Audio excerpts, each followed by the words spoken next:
BC welfare ఇప్పుడు పొన్నంకు ఉంది కదా, పొన్నం సీనియర్ మినిస్టర్, ఇప్పుడు సీనియర్ కాబట్టి బీసీ వెల్ఫేర్ నుంచి ఆయనకి ఏదైనా మంచి పోర్ట్ఫోలియో ఇచ్చి ఈ శ్రీహరి గారికి బీసీ వెల్ఫేర్ ఇవ్వచ్చు. ఇప్పుడు ఖాళీ ఉన్నాయి home, minority welfare, social welfare, education. మరి ఎడ్యుకేషన్ లేడు మంత్రి, ముఖ్యమైన శాఖ.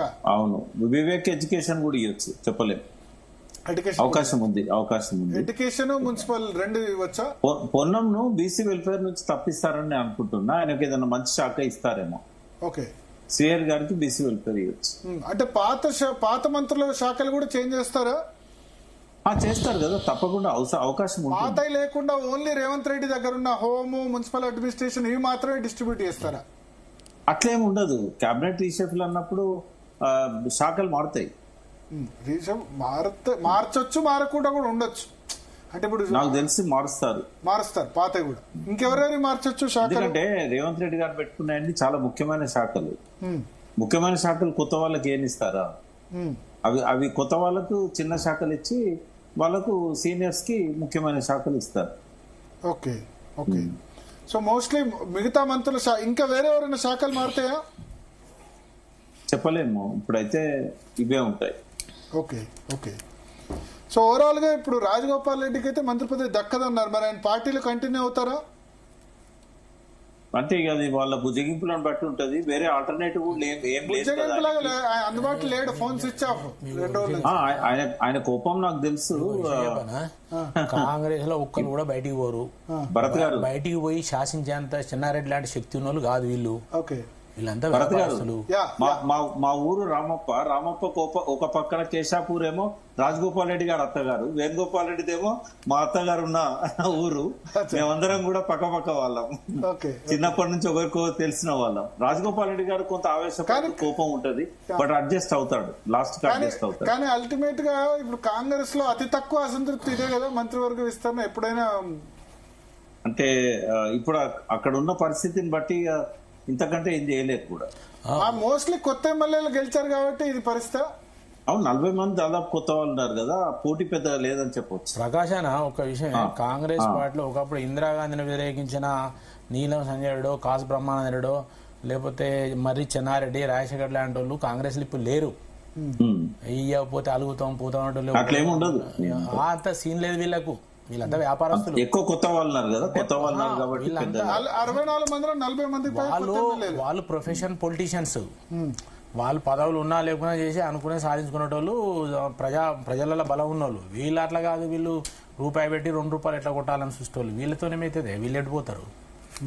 చెప్పలేము. అయితే అంత పెద్దగా ఎదిగిన వాళ్ళు కూడా లేరు. అంటే పోటీ పడేంత ఈ 1.5 సంవత్సరాల్లో మంత్రి పదవికి పోటీ పడేంత స్టేచర్ పెంచుకున్న వాళ్ళు కూడా ఎవరు లేరు. 5 ఏళ్ళు రేవంత్ రెడ్డి సీఎం ఉంటాడని అనిపిస్తున్నది. ఎందుకంటే చాలా సార్లు వాళ్ళు ఎక్సర్సైజ్ చేశారు, ఆయన వల్ల బ్యాడ్ నేమ్ వస్తున్నది అని. కానీ ఎక్సర్సైజ్ చేశారు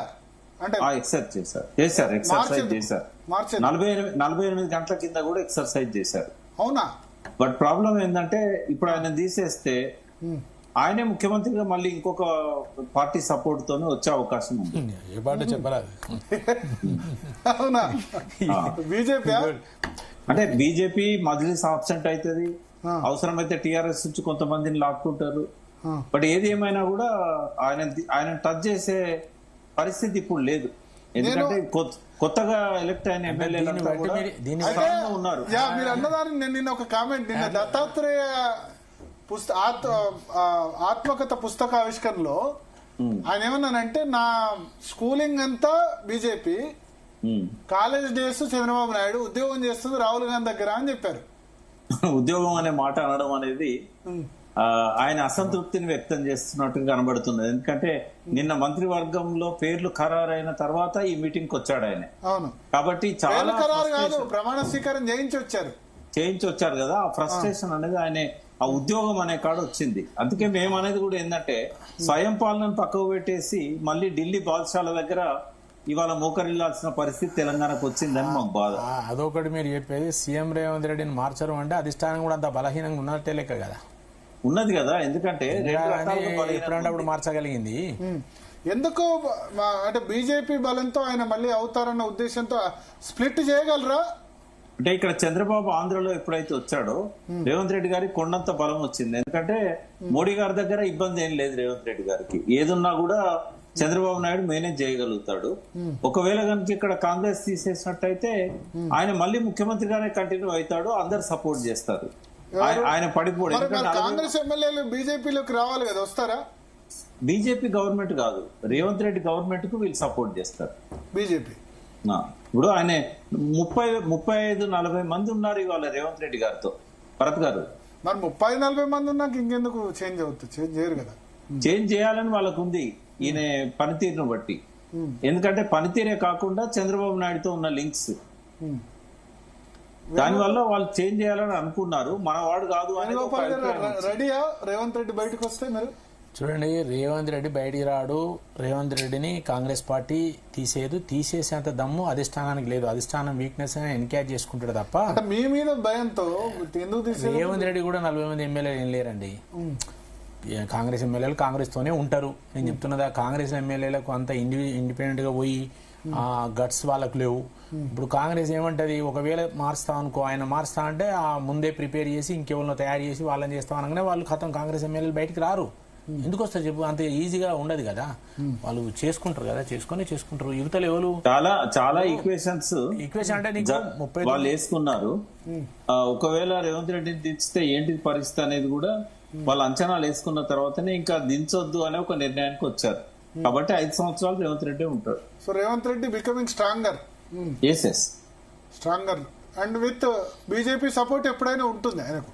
అంటే సపోర్ట్ అంటే బీజేపీ అఫీషియల్ గా సపోర్ట్ ఉండదు, కానీ ఆయన దించే ప్రయత్నం చేయరు. మరో షిండే కాడ ఇక్కడ షిండే అయితే సపోర్ట్ చేయాలి కదా, బీజేపీ సపోర్ట్ చేయాలి కదా కేంద్రం. అంటే దించారని నేను అనుకుంటున్నాను. ఎందుకంటే గుడ్ లుక్స్ లో ఉన్నాడు నరేంద్ర మోడీ గారికి. గుడ్ లుక్స్ లో ఉండడం కాంగ్రెస్ లో మైనస్ కదా? మైనస్ అయినా అశక్తులు కదా, వాళ్ళు చేయగలిగేది ఏంది? వాళ్ళకి కావాల్సింది రేవంత్ రెడ్డి గారు సమకూరుస్తారు కదా. ఓకే, విటమిన్ ఎమ్. మీరు ఢిల్లీ పాలిటిక్స్ లో ఉన్నారు, ఇవన్నీ అడగద్దు. విటమిన్ తప్ప రాజశేఖర్ రెడ్డి నుంచి అక్కడ వరకు తెలంగాణ అయినా ఆంధ్రప్రదేశ్ అయినా కాంగ్రెస్ హైకమాండ్ కు బంగారు గని. ఒకవేళ దించాల్సిన పరిస్థితి అంటే వాళ్ళు వేరే రాష్ట్రాలు లేరు పాప అధికారులు. ఇప్పుడు బీజేపీ అంటే 15 రాష్ట్రాల్లో అధికారులు ఉంది. డైరెక్ట్ గా వాళ్ళకి ఇచ్చేవాళ్ళు వాళ్ళకు ఉన్నారు. ఒకవేళ ఏ పార్టీ తీసుకోదండి, టిఆర్ఎస్ తీసుకోదా? అందరు తీసుకుంటారు. మరి టిఆర్ఎస్ 1500 కోట్లు ఆస్తున్నాయి, తక్కువేం లేదు కదా. ఎవరైనా పాలిటిక్స్ లో ఇవి సహజం కదా. బీజేపీ